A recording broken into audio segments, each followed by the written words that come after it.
Indian penal code बन गया तो उन्होंने सोचा कि जी भाई कानून तो बन गया, इसको मारे, इनको लाठियों से पीटेगा कौन। अगला कानून उन्होंने 1861 में बनाया, पुलिस एक्ट। और भारत में पुलिस एक्ट आज भी चल रहा है। आज भी पुलिस उसी 1861 वाले पुलिस एक्ट से चलती है। फिर उनकी नजर पड़ी साउथ के मठ मंदिरों पे कि नॉर्थ इंडिया के मठ मंदिर लूटे जा चुके थे, तोड़े जा चुके थे, काशी मथुरा सब लूटा जा चुका था, आपका ये भोजशाला लूटा जा चुका था। दक्षिण भारत के मठ मंदिर बचे हुए थे, तो उन्होंने तीसरा कानून बनाया 1863 में, इसको एंडाउमेंट एक्ट कहते हैं।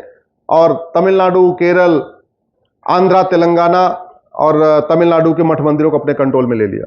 फिर एविडेंस एक्ट बना दिया, कोर्ट बना दिया।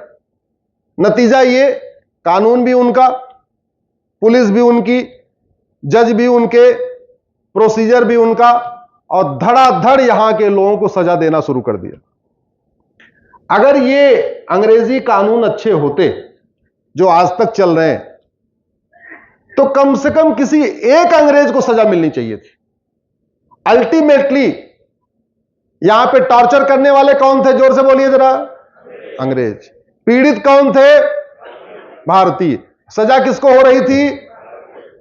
तो कानून अच्छा है क्या, सीधी सी बात है। इसका लिटमस मतलब ये तो बहुत आसानी से समझा जा सकता है।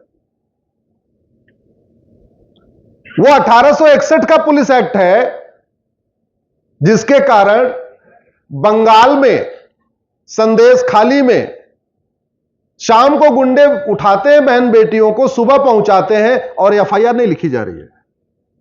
चूंकि 1861 का पुलिस एक्ट चल रहा है, तो पुलिस के नेचर में इतना बदलाव आया कि जो पहले अंग्रेजों के इशारे पे नाचती थी, अब वो सत्ता के इशारे पे नाचती है।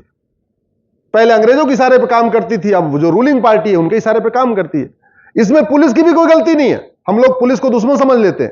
अरे भैया, वो भी इंसान है, हमारे आपके भाई, हमारे आपके चाचा, हमारे आपके परिवार के लोग हैं। अगर वो ना माने तो रात को 12 बजे उनका ट्रांसफर कर दिया जाएगा, रात को 12 बजे उन्हें सस्पेंड कर दिया जाएगा। तो ये पुलिस वाले भी तो अल्टीमेटली बाल बच्चे वाले, उनको अपनी नौकरी करनी है। नौकरी करनी है तो जो सत्ता कहेगी उसके इशारे पे चलना है। जिसको मन करेगा एफआईआर करना, जिसको मन करेगा एफआईआर नहीं करना, जिसको मन करेगा देशद्रोह की धारा लगा देना, नहीं तो सिंपल एफआईआर भी नहीं करना। एक बिहार का एक मनीष कश्यप के बारे में आपने देखा ही था, किस तरीके से देशद्रोह की धारा लगाई जा रही थी। एनएसए लगा दिया गया था, नेशनल सिक्योरिटी एक्ट लगाया गया था। तो ये पूरा का पूरा जो पुलिस सिस्टम है और एडमिनिस्ट्रेटिव सिस्टम है और जुडिशियल सिस्टम, ये अंग्रेजों ने भारत पर रूल करने के लिए बनाया था। भारत के लोगों को न्याय देने के लिए बिल्कुल नहीं बनाया था। हमें गलतफहमी निकाल देना चाहिए कि ये पुलिस एक्ट, जो पुलिस सिस्टम है, जुडिशियल सिस्टम, एडमिनिस्ट्रेटिव, ये हमारे लिए बना ना। ये केवल और केवल यहां लूटने, बांटने, रूल करने के लिए बनाया गया था। दुर्भाग्यवश वो चूंकि व्यवस्था चलती रही, तो उसका फायदा हमारे बाद वाले अंग्रेजों ने उठाया और लूटते रहे, बांटते रहे, तोड़ते रहे, डिवाइड करते रहे, जातियों के आधार पर बांटते रहे, भाषा के आधार पर बांटते रहे, क्षेत्र के आधार पर बांटते रहे, और 2G घोटाला करते रहे, कोयला घोटाला करते रहे, आदर्श घोटाला करते रहे, पता नहीं कितने तेल घोटाला, आटा घोटाला, मसाला घोटाला, चक्की घोटाला, अगस्ता घोटाला, मिसाइल घोटाला, भगवान जाने कितने कितने घोटाले करते रहे। और यह कानून अगर अच्छा होता तो किसी भ्रष्टाचारी को सजा मिलनी चाहिए थी। आज तक मिली क्या, जोर से बोलिए जरा। नहीं, आज तक किसी व्यक्ति की भारत में नागरिकता गई क्या? किसी गद्दार की नागरिकता गई, किसी जासूस की नागरिकता गई, किसी बलात्कारी की नागरिकता गई, किसी भ्रष्टाचारी की नागरिकता गई, किसी आतंकवादी की नागरिकता गई, किसी अलगाववादी की नागरिकता गई, किसी माओवादी की नागरिकता गई, किसी नक्सली की नागरिकता गई, किसी जिहादी की नागरिकता गई, या किसी पत्थरबाज की नागरिकता गई? किसी की गई क्या? नहीं। एक चीज याद रखिए, आपका कमांडो बहुत अच्छा हो लेकिन उसकी बंदूक घटिया हो, तो वो बॉर्डर पर रक्षा कर सकता है क्या? डॉक्टर बहुत अच्छा हो, दवा घटिया हो, बीमारी ठीक कर सकता है क्या? ड्राइवर बहुत अच्छा हो, गाड़ी घटिया हो, यात्रा सुरक्षित हो सकती है क्या? मिस्त्री बहुत अच्छा हो, सीमेंट बालू घटिया हो, घर सुरक्षित हो सकता है क्या? ऐसे शासक बहुत अच्छा हो लेकिन पुलिस व्यवस्था, प्रशासनिक व्यवस्था और न्यायिक व्यवस्था घटिया हो, तो देश का कल्याण नहीं हो सकता। और मेरा यह मानना है, police reform, judicial reform, election reform, administrative reform करने में कोई लागत भी नहीं आएगी। आशा करता हूं बहुत जल्दी इस पे काम होगा, काम शुरू हो चुका है। 1,500 अंग्रेजी कानून पिछले 10 साल में हटाए गए हैं, इस बात की मुझे संतुष्टि है। 1,500। उसके पहले 2014 के पहले 2050 से 2014 तक 150 कानून हटाए गए थे, मात्र 130 या 32 कानून हटाए गए थे, और 2014 से 2024 के बीच में 1,500 कानून हटाए गए। इसलिए अब हमें लगता है कि आने वाले टाइम में बाकी भी खत्म हो जाएगा। वैसे भी 222 कानून अभी बचे हुए अंग्रेजों के, वो चल रहे हैं। 222 कानून अभी भी चल रहे हैं, और हमें भरोसा है कि शायद अगले 1-2 साल के अंदर वो भी बदल जाएगा। बिल्कुल, ये बात तो आपने बड़े अच्छे से सबको समझाई कि हमारी एक उन्नत न्याय व्यवस्था थी, और ये जो न्याय व्यवस्था आई, ये हमारा शोषण करने के लिए, हमें गुलाम बनाने के लिए न्याय व्यवस्था लाई गई थी, जिसको हम आज भी ढो रहे हैं। लेकिन अब प्रश्न ये उठता है कि अब आगे क्या? आपने बोला परिवर्तन होगा, तो वो परिवर्तन कैसे हो सकता है? उस परिवर्तन का स्वरूप क्या हो सकता है? आपका एक, मैं जब पढ़ रहा था तो पता लगा आपका एक विषय पे आप एक काम कर रहे हैं कि justice with in a year. तो ये justice with in a year क्या है? ये कैसे हम इसको हमारे देश के अंदर ला सकते हैं, और ये कैसे हमारे न्याय व्यवस्था को परिवर्तन कर सकते हैं? जस्टिस विद इन ईयर कैसे आएगा और जस्टिस विद इन ईयर का लाभ क्या होगा, ये आपने बहुत ही इंपॉर्टेंट सवाल पूछा। आएगा कैसे, पहले मैं वो आपको बताता हूं। आप में से कितने लोग फेसबुक यूज करते हो? हाथ उठाओ जरा। सब लोग यूज करते हैं। एक काम करो, 5-5 हजार फेसबुक फ्रेंड बना लो और रोज लिखना शुरू करो, हमें जस्टिस विद इन ईयर चाहिए। लिखना शुरू करो। क्या क्या फायदे होते हैं वो मैं बताने जा रहा हूं, इसको भी लिख देना। आपको डिमांड करनी पड़ेगी। याद रखिए, राजतंत्र में